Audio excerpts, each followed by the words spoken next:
एक तरफ अंधी दौलत की पागल ऐश परस्ती, एक तरफ जिस्मों की कीमत रोटी से भी सस्ती। एक तरफ सोना गाछी है, एक तरफ सोना गाछी है, एक तरफ चौरंगी है। ये दुनिया दो रंगी है, ये दुनिया दो रंगी है। आधे मुंह पर नूर बरसता, आधे मुंह पर चीरे, आधे तन पर कोड़ के दब्बे, आधे तन पर हीरे। आधे घर में खुशहाली है, आधे घर में खुशहाली है, आधे घर में तंगी है। ये दुनिया दो रंगी है, ये दुनिया दो रंगी है, ये दुनिया दो रंगी है, ये दुनिया दो रंगी है। हिंदुस्तान कबूल करता और हिंदुस्तान कबूल करता तो हिंदुस्तान आगे होता।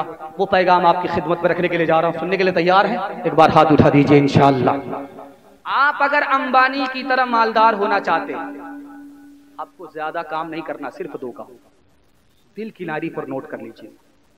और कभी भी मेरा गिरेबान पकड़ सकते हैं, अगर फेल हो जाएंगे कभी फेल नहीं होंगे।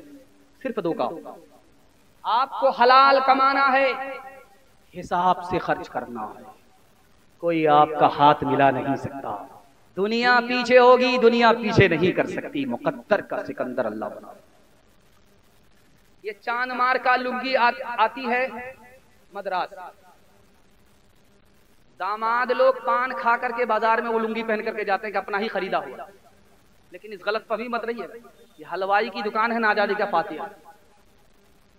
मद्रास में निकाह हो रहा था, जब रजिस्टर मुकम्मल हो गया तो काजी साहब ने कहा कि 3 लाख खजियाना जमा करो, उसके बाद निकाह पढ़ो।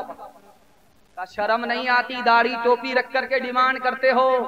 का हमसे बड़े बेशर्म तो तुम हो। शादी इबादत है, नबी की सुन्नत है। तुमने 30-30 लाख रुपए पानी की तरफ बहाया। जब तुमको शर्म नहीं तो हमको भी शर्म नहीं। पहले काजियाना 3 लाख जमा करो, उसके बाद निकाह होगा। ये देवन आपने सुना है। यहाँ एक साहब थे हाजी मुजफ्फर हुसैन, आज भी उनकी हवेली मौजूद है। हाथी उसमें बांधा जाता था। उसका दरवाजा इतना ऊंचा है, एक दरवाजे से हाथी निकलता था, दूसरे दरवाजे में हाथी आता था।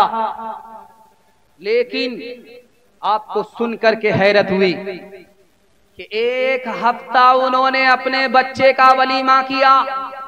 1 हफ्ता, 1 दिन नहीं, 1000 गांव के लोगों को वलीमे की दावत दिया। 1000 गांव के लोगों को, कारी मोहम्मद तैयब साहब रहमतुल्लाह अलैह लिखते हैं, 1000 गांव के लोगों को दावत दिया। और 1 दिन वलीमा नहीं हुआ, 7 दिनों तक वलीमा चलता रहा। आज उसके खानदान के लोगों को जाकर के देखिए, भीख का कटोरा लेकर के भीख मांग रहे। दिल्ली में एक आदमी का रिकॉर्ड है, पूरी दिल्ली को दावत खिलाया था। मुंह छुपा करके, भेष बदल करके रास्ते पर खड़ा हो गया कि लोग मेरी वाहवाही करेंगे। एक आदमी जब निकला, वो बोला बड़ा कमीना था, नमक ज्यादा दे दिया, बचाया ज्यादा खिलाया। दूसरा बोला गोश्त था, ये तो चमड़ा था, खींचते खींचते जबड़ा दुखी। तीसरा बोला कि मिर्च ज्यादा डाल दिया, अभी तो मुंह लहर रहा है, जब बाथरूम में जाएंगे तो पेट भी लहरेगा। एक आदमी हट्ठा कट्ठा उल्लू का पट्ठा, भीख का कटोरा लेकर के कहता अल्लाह के नाम पर दे दो, अल्लाह के नाम पर। आदमी बोला कि यार भीख मांग रहे हो या फुटबॉल खेल रहे हो? शर्म नहीं आती सर झुका करके भीख मांगती? वो बोला किस बात की शर्म है? मेरा दादा नेशनल फकीर था, मेरा बाप इंटरनेशनल फकीर है, हम गधा होकर के शाह लिखते। तो उसने कहा भाई साहब 5000 दे दो। इस आदमी ने कहा उससे 10 रुपए मांगे, इससे 20 रुपया मांगा, उससे 100 रुपया मांगा, हमसे 5000 क्यों मांग रहे हो? कहा कि बहुत जल्द तुम मेरी तरफ भीख का कटोरा लेकर के भीख मांगोगे। उन लोगों से रोज मिलेगा, वो लोग हिसाब से खर्च करते हैं, इसलिए उनसे 5 रुपए मांगा। तुमसे कभी नहीं मिलेगा आज के बाद, इसलिए तुमसे 5000 मांगते। मैं हाथ जोड़ करके आपसे कहता हूँ, अगर आपको मुकद्दर का सिकंदर बनना है, हलाल कमाइए, हिसाब से खर्च कीजिए। हाथ उठाइए इंशाअल्लाह। जो खुदा से नहीं मिला ससुर से लेंगे, हाथ उठाइए इंशाअल्लाह। खैर, एक तरफ अंधी दौलत की पागल ऐश परस्ती, एक तरफ जिस्मों की कीमत रोटी से भी सस्ती। एक तरफ सोना गाछी है, एक तरफ सोना गाछी है, एक तरफ चौरंगी है। ये दुनिया दो रंगी है, ये दुनिया दो रंगी है। आधे मुंह पर नूर बरसता, आधे मुंह पर चीरे, आधे तन पर कोड़ के धब्बे, आधे तन पर हीरे। आधे घर में खुशहाली है, आधे घर में खुशहाली है, आधे घर में तंगी है। ये दुनिया दो रंगी है, ये दुनिया दो रंगी है, ये दुनिया दो रंगी है, ये दुनिया दो रंगी है। हलाल कमाएंगे, हिसाब से खर्च करेंगे, हाथ उठाइए इंशाअल्लाह। दूसरे का खाएंगे, अपना बचाएंगे, हाथ उठाइए इंशाअल्लाह। माशाअल्लाह, इतनी बेदारी, ये पहला जलसा है। इतने समझदार हो चुके हैं कि अब हम ही इनके सामने बेवकूफ बन रहे। खैर, मैं भी आपकी जगह होता, अचानक सवाल होता, मैं भी फंस जाता। बल ये सवाल आपसे करके मुझे आपको शर्मिंदा करना नहीं था, बल्कि आपकी बेदारी को टटोलना था। तिलक और जहेज के हवाले से आप लोग सुनने के लिए तैयार हैं? हाथ उठा दीजिए इंशाअल्लाह। एक साल में इस हिंदुस्तान में 10 लाख लड़की को मार दिया जाता है। एक साल, मेडिकल साइंस की रिपोर्ट है, एक साल में इस हिंदुस्तान में 10 लाख लड़की को मारा जा रहा है। ये मारने वाले कोई और नहीं होते, माँ बाप होते हैं। अल्ट्रासाउंड मशीन ने बताया कि बेटा नहीं है बेटी है, उसको गिरा दिया जाता है। माँ बाप के सितम की नजर 10 लाख लड़की एक साल में हो जाती। ये बेटी को मारते क्यों? दरअसल ये बेटी को पराया धन समझते हैं कि बेटी आएगी कंगाल हो जाएगी, बेटा आएगा माला माल हो जाएगा। जब 2 बेटी हो गई, तीसरी का नंबर है तो माँ से ज्यादा बाप परेशान। लगता है कि पिछले साल माँ ने पैदा किया था, अगले साल यही बाप पैदा किया। मामला क्या है कि बेटे से माला माल हो जाएंगे, बेटी से कंगाल हो जाएंगे। एक मिसाल है आपके सामने रुदाद रखने के लिए जा रहा हूं। ये दुनिया वाले आपको क्या देंगे? देने वाली जात को खुदा की। आप गरीब पर मेहरबान हो जाइए, अल्लाह ऐसा मेहरबान होगा कि 17 नस्ल को भीख मांगने की नौबत नहीं है। मुताफा हुआ एक दोस्त का दूसरे दोस्त से, पूछा क्या पूछते हो? बेटी जवान हो रही, आंख से नींद उड़ जाती। 8 रिश्ते आए, बगैर मंजूर हुए वापिस हो गए। बेटी बगल में सुन रही थी, सोचा कि दुनिया की मनहूस लड़की मैं हूं। रात में सोने से पहले चूहे की दवाई को घोल करके पी लिया। सुबह को जनाजा उठा, वो लड़की कम गुनहगार है, ये समाज गुनहगार है। आप बोलेंगे सांप इंसान को डसता है, इस दौर में औरत औरत को डसती है। आप बोलेंगे कैसे? यहाँ लड़की की माँ है, वहां लड़के की माँ है, रिश्ते की बात हो रही। तो लड़के की माँ कहती है लड़की की माँ से, मेरे बेटे को वहां पैसा भी मिल रहा है, गाड़ी भी मिल रही है, डबल डबल सामान भी मिल रहा है। अगर तुम्हारे यहाँ सब कुछ मिलेगा तो रिश्ता होगा, अगर नहीं मिला तो हमारे बेटे के लिए लड़की की कोई कमी नहीं है। इस दौर में औरत होकर के औरत को डस रही है। कल बारात आने वाली है, लड़का लड़की को फोन कर रहा है कि तुम्हारे बाप ने वादा किया था 4 चक्का देने का, खरीद लिया है कि नहीं? तो लड़की ने तसल्ली दिया कि सब्र कीजिए, रिश्ता होने दीजिए, आपको वादा किया है, वादा पूरा करेंगे। तो लड़का खिसिया करके बोला तुम्हारे बाप की औकात है 4 चक्का देने की? तो लड़की ने भी खिसिया करके जवाब दिया, मेरे बाप को तो औकात हवाई जहाज देने की है, पहले तुम बताओ कि तुम्हारे बाप को एयरपोर्ट बनाने की औकात है? हलवाई की दुकान नाना जी का फातिहा। ओ दुनिया वालों छोड़ दो आदत जहेज की, अच्छी नहीं ये रीत रिवायत जहेज की। सबसे बड़ा जहेज है ऐ दोस्तो दुल्हन, फिर इसके बाद कुछ नहीं कीमत जहेज के। हाल न पूछे दर्द न बाटे इस जंगल के लोग, अपना अपना सुख है सबका अपना अपना शौक। कोई लगे जो हाथ बढ़ा कर गिरतों को ले थाम, बाहर से चुप चुप लगता है अंदर है कोहराम, बाहर से चुप चुप लगता है अंदर है कोहरा। दीवारों के इस जंगल में भटक रहे इंसान, अपने अपने उलझे दामन झटक रहे इंसान। अपनी बीती छोड़ के आए कौन किसी के काम, बाहर से चुप चुप लगता है अंदर है कोहरा, बाहर से चुप चुप लगता है अंदर है कोहरा। आखिरी पैगाम मेरे हिस्से का आपने मेरा दिल खुश कर दिया। तवक्को से ज्यादा आपने सुना है, ऐसा महसूस हो रहा है कि अभी जलसा शुरू हो रहा है।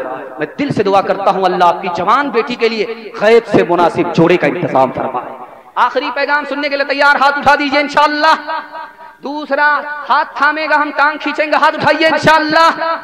खैर माशाअल्लाह, आखिर वक्त में भी बेदार है, अल्लाह जज़ाए खैर दे। ये जलसा इतना कबूल होता है कि अगले साल के लिए अल्लाह रास्ता बना देता है। मैं दुआ करता हूँ इस जलसे को अल्लाह जिंदगी भर के लिए कबूल फरमाए। आखिरी पैगाम सुनाने के लिए जा रहा हूँ। पूरे हिंदुस्तान में 3 समाज को तरक्की है, उसमें मुसलमान में 1257 में मुसलमानों की सबसे बड़ी हुकूमत गई है। जानते हैं क्यों? वजीर शिया था, बादशाह सुन्नी था। शिया सुन्नी के झगड़े में मुसलमानों की सबसे बड़ी हुकूमत चली गई। ये मसलकी इख्तलाफ हुकूमत और इक़्तिदार से दूर कर देता है। और 1492 ईस्वी में जानते हैं उलूस से 800 साल की मुसलमानों की हुकूमत क्यों गई? बाप का नाम था अबू मोहसिन बादशाह है, बेटे का नाम अबू अब्दुल्ला है, वजीर है। बाप बेटे के झगड़े में मुसलमानों की 800 साल हुकूमत चली गई। बाप बेटे का झगड़ा आसान झगड़ा नहीं होता। 1707 ईस्वी में हिंदुस्तान छोटा हो गया। कन्याकुमारी से लेकर के काबुल तक इतना बड़ा हिंदुस्तान था। औरंगजेब बादशाह के दौर में मुसलमानों के हाथ से हुकूमत गई, हिंदुस्तान छोटा हुआ। क्यों? बादशाह का इंतकाल हुआ, बादशाह के 3 बेटे थे, आपस में कुर्सी के नाम पर झगड़ा हुआ, हिंदुस्तान छोटा हो गया, मुसलमानों के हाथ से हुकूमत चली। इस पूरे हिंदुस्तान में 3 समाज तरक्की कर रहा है, मरवाड़ी, गुज्जर, महता। मौलाना वली रहमानी दुआ कीजिए अल्लाह उनकी कब्र को नूर से भर दे। उन्होंने किताब लिखी अदलिया और समाज। उस किताब में लिखा कि इस गए गुजरे दौर में 3 समाज तरक्की कर रहा है, उसमें मुसलमान नहीं है। मरवाड़ी को तरक्की है, महता को तरक्की है, गुज्जर को तरक्की है। क्यों? 2 वजह से। आप सरकारी वकील से पूछ लीजिए, डिस्ट्रिक्ट कोर्ट में, हाई कोर्ट में, सुप्रीम कोर्ट में मरवाड़ी का मुकदमा अदालत में नहीं जाता। पूछ करके आइए, चैलेंज आप। उनके घर का झगड़ा घर में हल होता है, अदालत में नहीं जाता। जब घर का झगड़ा घर में हल होता है तो तरक्की होती है। और मुसलमानों के डोरी एक्ट का मुकदमा सिर्फ एक जिला में 33 हजार है। झगड़े ने मुसलमानों को कहीं का नहीं रखा। और मरवाड़ी की दूसरी खूबी क्या है कि 100 मरतबा अगर कोई दूसरा मरवाड़ी नीचे गिरा उसको सब लोग संभालते, 1000 मरतबा नीचे गिरेगा उसको सब संभाले।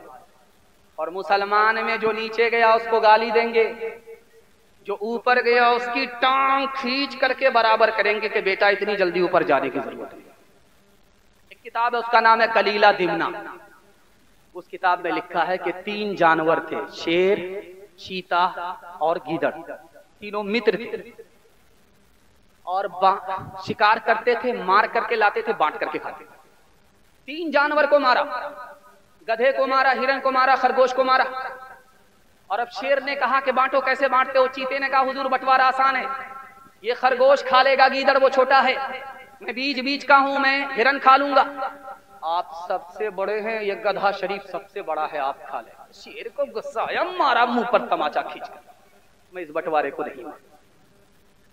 शेर चाहता था कि मेरे हिस्से में हिरन आए, उसके हिस्से में गधा चला। तो शेर बोला इस बंटवारे को नहीं मानता। उसने गीदड़ से कहा तुम बांटो, कैसे बांटते हो? हुजूर बंटवारा आसान है, ये जो खरगोश है ये आपके नाश्ते में खाने का, ये जो हिरन है ये दोपहर, और ये जो गधा है उल्लू का पट्टा ये सहरी में और रात में, सब मेरे लिए। तो गीदड़ बोला हुजूर आप तो राजा, बचा तो रोजी नहीं बचा तो रोजा। सुबहान अल्लाह, कौन से मदरसे से पढ़े हो, कौन से स्कूल में पढ़े, इतना अच्छा बंटवारा किया? का हुजूर किसी स्कूल में तालीम नहीं है। उस एक तमाचे ने बता दिया कि बंटवारा कैसे होगा। बांट के खा इस दुनिया में, बांट के बोझ उठाओ, जिस रास्ते में सबका सुख हो वो रास्ता अपनाओ। इस तालीम से बढ़कर जग में कोई नहीं तालीम। कह गए फादर इब्राहिम, कह गए फादर इब्राहिम, कुत्ते से क्या बदला लेना, गर कुत्ते ने काटा, तुमने गर कुत्ते को काटा, क्या थूका क्या चाटा। तुम इंसान हो यारो, कुछ अपनी तो करो ताज़ीम। कह गए फादर इब्राहिम, कह गए फादर इब्राहिम। पैगाम खत्म हो गया। अब आपसे 3 वादा लेना चाहता हूं, जिंदगी भर के लिए ये जलसा कामयाब हो जाएगा। हाथ उठाइए, वादा कीजिए, अल्लाह की इबादत करेंगे इंशाअल्लाह, रसूलुल्लाह की इताअत करेंगे इंशाअल्लाह, मखलूक की खिदमत करेंगे इंशाअल्लाह। 3 काम आप छोड़ दीजिए, मैं गारंटी लेता हूं मुसीबत आपको छोड़ दूं।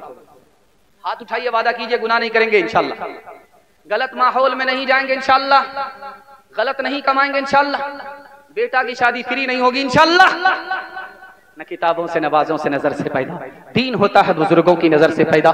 नहीं सीखा इन्होंने दीन रहकर शेख के घर में, पले कॉलेज के चक्कर में, बड़े साहब के दफ्तर में, फिर केक के चक्कर में तो रोटी भी गई, बड़ी शेख की ताक में थे तो छोटी भी गई, न मानी बात वाइस की, फिर पतलून के चक्कर में तो लंगोटी भी गई। वाखिर दावाना अनिल हम्दुलिल्लाहि रब्बिल आलमीन।